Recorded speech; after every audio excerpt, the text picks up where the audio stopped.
Hi everyone, চলে আসলাম অনেকদিন পর একটা রেসিপি নিয়ে। তো এই দেখো, পাস্তা বানিয়েছিলাম, ভাবলাম তোমাদের সাথে সেটা শেয়ার করা যাক। তো যাই হোক, পাস্তাটাকে ভালো করে বয়েল হতে দিয়েছি। এবার পাস্তাটা বয়েল হয়ে যাওয়ার পর ভালো করে জল দিয়ে ধুয়ে আমি একটা সসপ্যানে রেখে দিয়েছিলাম। এবার ওই কড়াইতে তেল গরম হতে দিয়েছিলাম। তেল গরম হয়ে যাওয়ার পর ডিম দিয়ে ভালো করে ঝুরি বানিয়ে নিয়েছিলাম। তো এই দেখো, এখানে ডিমের ঝুরি করা হয়ে গেছে। এবার ওই তেলের মধ্যে লঙ্কা কুচি, পেঁয়াজ কুচি দিয়ে দিব। আমরা অন্য কোনো সবজি অ্যাড করিনি। তো এই দেখো, লঙ্কা কুচি, পেঁয়াজ কুচিটা তেলের মধ্যে দিয়ে দিলাম। এবার এখানে নুন দিয়ে দেব পরিমাণ মতন। আর একটু আমি হলুদ ইউজ করেছিলাম। তোমরা যারা হলুদ পছন্দ করো না তারা স্কিপ করতে পারো, কারণ আমি কালারের জন্য দিয়েছিলাম। তো যাই হোক, সামান্য পরিমাণে হলুদ দিয়ে দেওয়ার পর ভালো করে নাড়াচাড়া করে মিশিয়ে নিচ্ছি। এবার আমি এখানে দিয়ে দেবো সয়া সস। তো সয়া সসটা দিলে অনেক টেস্টি হয় খেতে।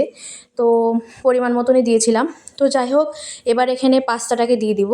আর পাস্তাটা দেখো কীভাবে দলা পাকিয়ে গিয়েছিল, পড়তেই চাইছিল না।